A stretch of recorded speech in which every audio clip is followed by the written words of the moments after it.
returning subscriber. Welcome back to another video by your girl. And if you're just passing by, hopefully you like what you see, and if you like what you see, subscribe. So in today's video, I'll be talking about things I wish I knew before I started dating. Everything I wish I knew, everything I had hoped somebody had taught me before I started dating. Yes, I've had chats with family and but like from an outside perspective. But without further ado, let's get straight into the video. Y'all know the vibes. It's that 6 times tension. I've jotted down a couple of pointers. The first one is you need to be satisfied with yourself first. It's like self-love.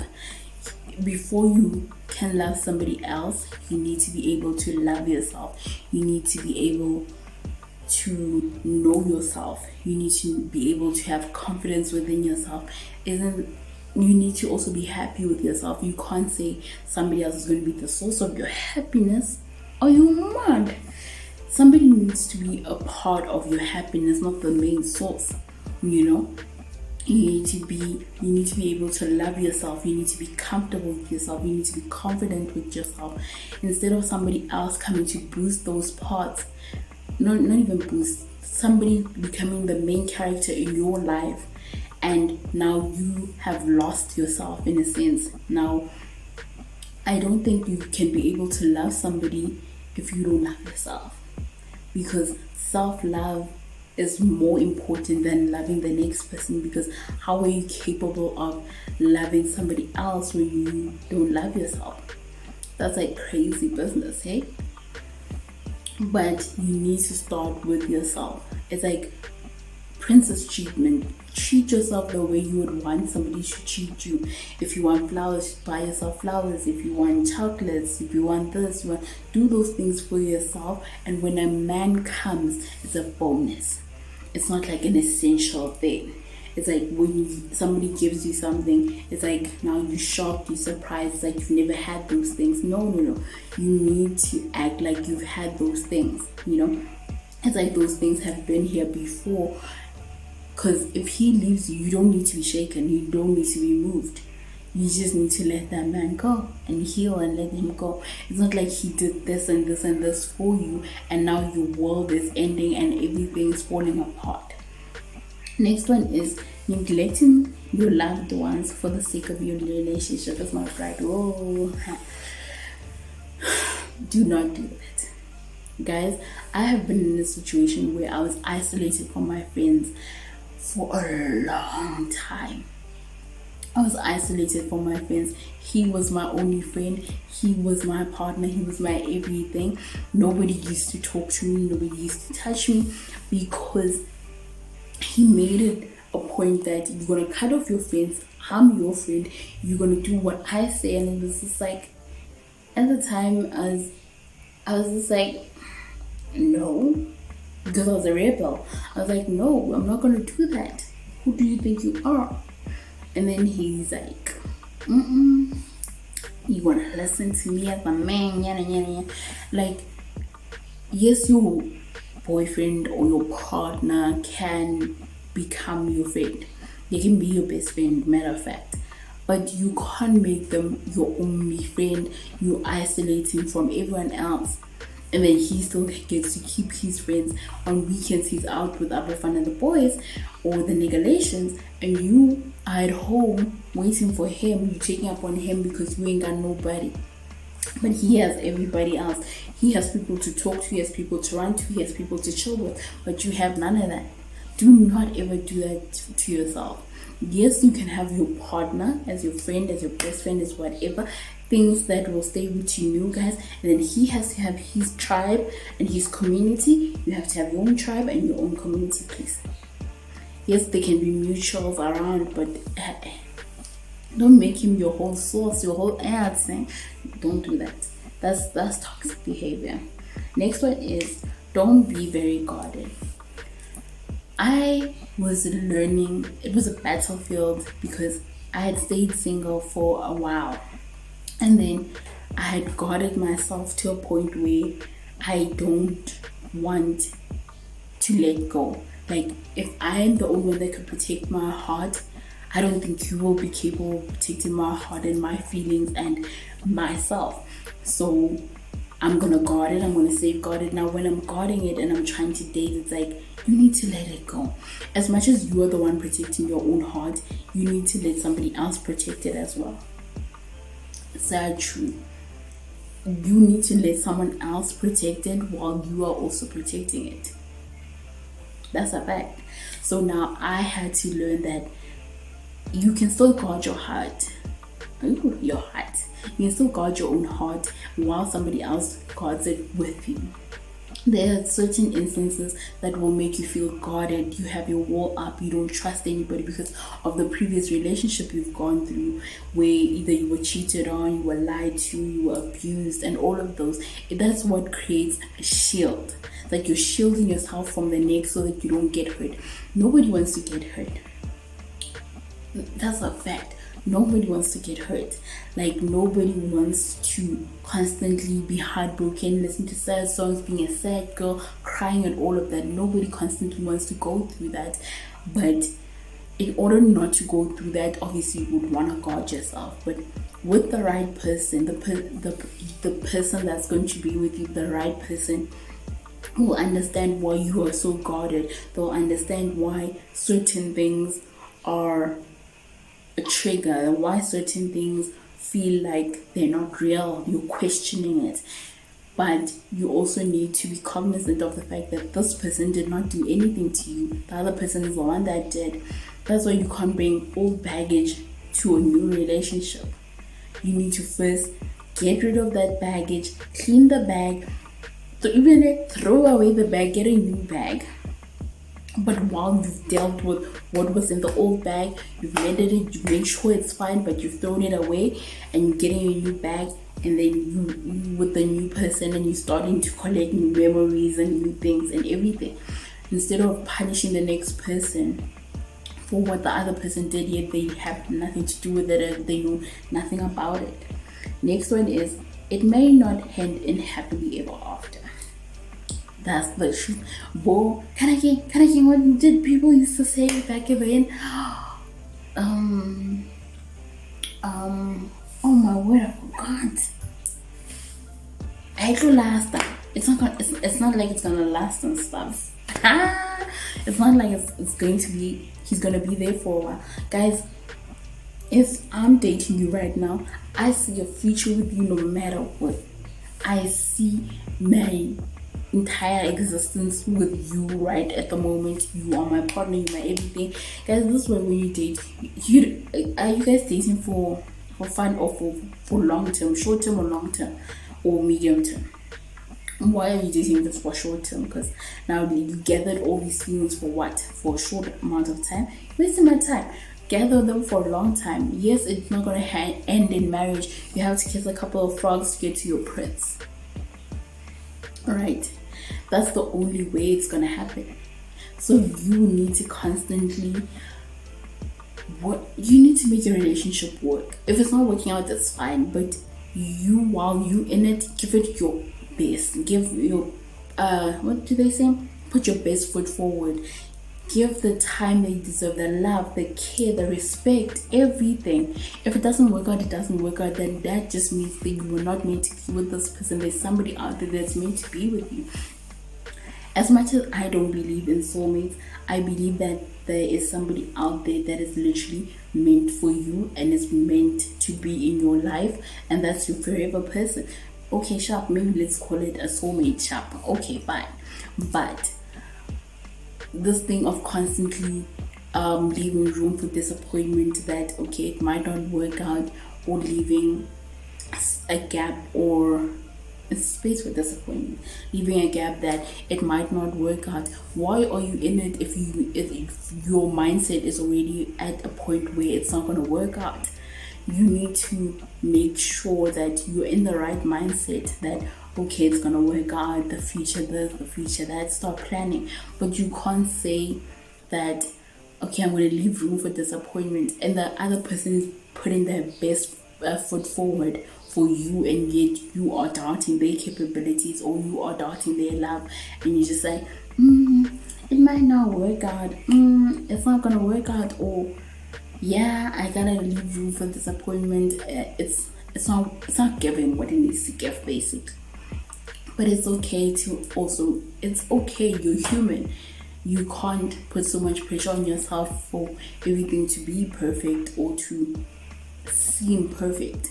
Yes, there will be disappointments, yes, but think outside the box, think futuristically, or think that rather be cognizant of the other person's feelings while you are watching out for your own feelings, basically.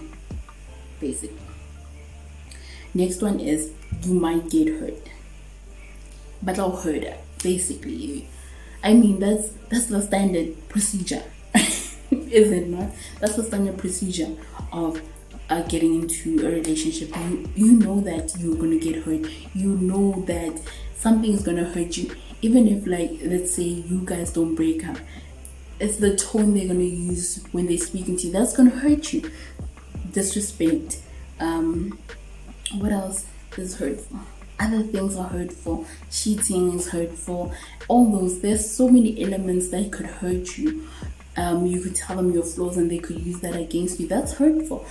There's so many things that can happen. So just know that you might get hurt. That's why people leave room for disappointment, so that they don't get hurt. But it's like, you are gonna get hurt. You are gonna survive this. You're gonna survive the heartbreak. You're gonna deal with the heartbreak. You're gonna move on to somebody better, because if this is not meant for you, this might be for you. If this is not better, this might be 10 times better. You just never know. That's why you have to kiss a couple of frogs to get to the prince. You know. Next one is, it's a learning experience. Dating is a learning experience. You get to meet different people. As I like saying, it's like an interview. You interviewing different candidates to get to the one that is suitable for the job, which is the right person, which is the CEO. The CEO, right? The person that's suitable for you, the person that's right for you. Okay, sharp. But my chat is that different people come in your life for either a reason or a season, and different people get to experience you differently. Not everyone is going to get the best of you. Not everyone is going to get the worst of you. So each person has a different experience of you. So if you check out how many exes you have, for example, let's say you have 5 exes, each person got a different version of you. Each person has a different story of you, and each person knows you differently.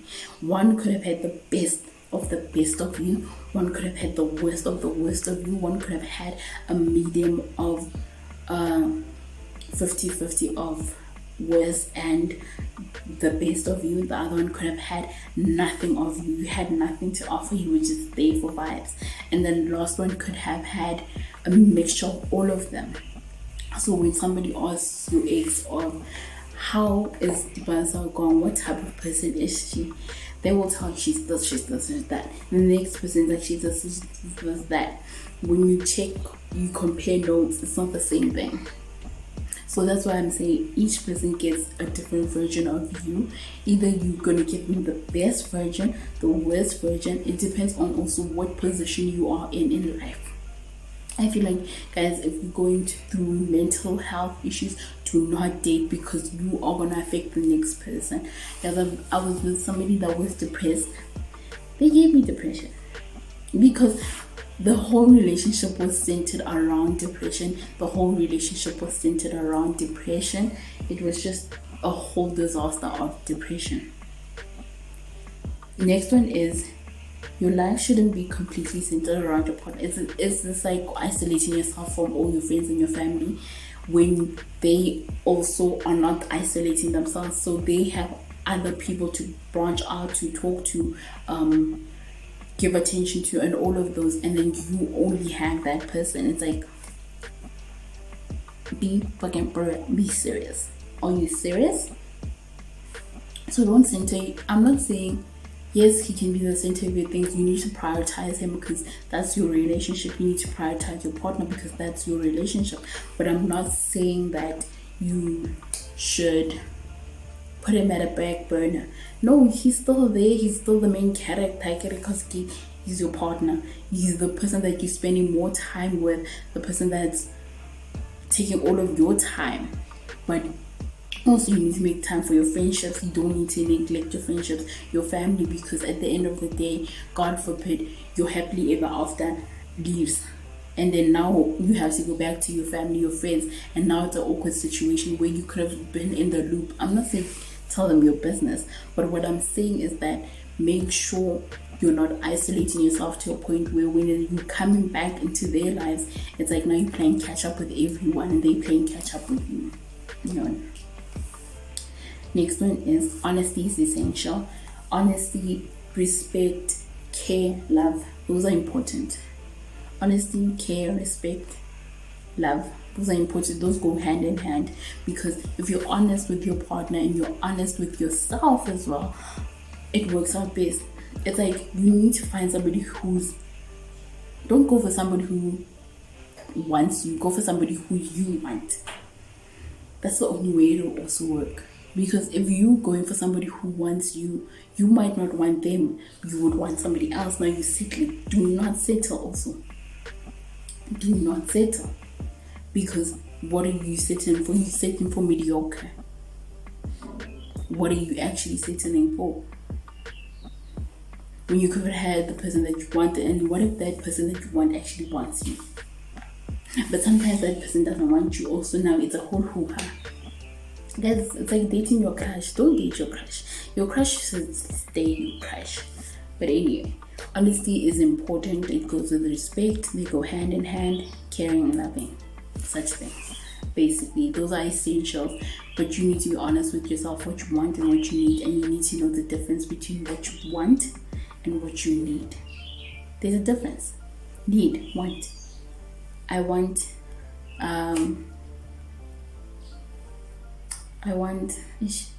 I can't even have an example. I want an LV bag. I need a laptop bag. I want an LV bag, but I need groceries. Want, need. A want is something you desire to have. A need is something you literally need to. You need it, like it's a basic need. Like you need clothes, food, water. Yeah. What do you want? You want the luxury things of life can offer. So you see. Next one is relationships are hard. Guys, somebody said on Twitter the other day that what we need to know is good relationships are not found, they built. Like if you want a great relationship, you need to build it. You're not gonna find it. You're not gonna find it. It's not like something you take with your magnetic glass and you look for it. They're built. They're built on what? Honesty, trust, respect, love, care, all of those, the elements that need to go into a relationship. It's not easy because you're learning yourself, you're learning the next person, they learning themselves, and because you're growing older. As you grow older, you change, you become a different person, right? So you learning them, they learning you learning yourself. It's a whole process. That's what makes it hard, because sometimes when you are growing, you outgrow certain things, and as they grow, that's why sometimes people drift apart because of such things, and that's why sometimes people come together because of such things. But all you need to do is communicate. Communication saves a lot of things. Communication saves jobs, relationships, friendships, your school dynamic, your work dynamic, what else? Everything. If you don't communicate, how would I know what you feel? I hate people who don't know how to express themselves, because I'm very straightforward. I'm cutthroat. I need you to be honest. I need you to know how to communicate. Tell me this, tell me that, instead of you just going MIA because you don't want problems. Hey, what do you mean? Talk. Because the more you talk, the more the problem is gonna go away. Every problem has a what? A solution. Honestly. Next one is you can like more than one person. That's what dating is for. Dating, there's a difference. Okay, there's a difference between dating and a relationship. Dating means you're talking to multiple people and you're finding the right person. And then relationship means you're with one person and you're in a solid exclusive relationship. But dating means you can talk to multiple people as you want. People used to shame other people like, you're talking to 5 guys, you're talking to 5 girls, but no. That's what dating is for. You finding the right person for yourself. I'm not in a relationship, so why should I be subjected to one person when I could have multiple people to find the right person? That's why people settle, because you're not dating, you're just talking to one person, and then you're settling for that person because that person is giving you all the attention you need, and yet other qualities are being overlooked. The last one is getting over someone is hard. The healing stage. Guys, I don't understand you guys that, but each to their own. I don't understand you guys that get out of a relationship today and next week you're with your new boo, my man. And it's just like, when did you heal? When did you get over this person? Guys, relationships take a lot. It's like you or in the relationship, you're building memories, you're building a future, you spend so much time with this person, they become a part of your routine, you're literally in each other's spaces, you need to know their favorite color, they have siblings, yada, all this crap. It's not necessarily crap, but all of this, you need to know all of this. Now you know this person like the back of your hand, you know this person like you know yourself, and then now you have to live without them, you have to live a routine without them, you have to go days without talking to them, months, years, you become strangers. Guys, you understand relationships are like, you meet a stranger, you fall in love with a stranger, and then they go back to becoming a stranger. That's the cycle of life. You meet somebody, you talk to somebody, you get attached, they leave. So now healing, for me, it takes a while. If I've invested in you, I've invested my time, my energy, my effort, my love for you. Love is not something you just switch on and off like this ring light. It takes time. Even if it takes years, as long as you healed, when you hear that person's name, it's no longer a trigger, you no longer cry, you no longer upset, you just don't care. When you hear this person, you're just like, okay, still alive? Sharp fit. Not like when you hear this person's name and you just like bawling your eyes out, you're crying for your black life. No. This is why also it's important to heal, because you guys take your baggage and bring it to new relationships. Now the next person is suffering. That's why there are rebounds. That's why people have anger issues. That's why people have trust issues, because now you are not fully healed and you're getting into something new, and now you're healing within that something new, and then you're compromising this person's feelings, mental health, spiritual health, emotional being. Like, in order for you to be in a relationship, you need to be mentally okay. Please, you need to be mentally okay, relationship wise. You need to be physically okay, relationship wise, mentally, spiritually, even financially. You need to be okay, because relationships need money. Just getting out of your house in general, as a human being, you need money in this economy. But anyway, those are all my points. Those are the things I wish I knew. Those are the things I literally wish somebody had told me from the start when I started dating. But I had to figure it out for myself. I had to learn. It's like a learning experience. I'm still learning new things even now. But all I just want to say is that, literally. So that brings us to the end of this video. Don't forget to like, share, subscribe, and comment. And I'll see you in my next video. Bye.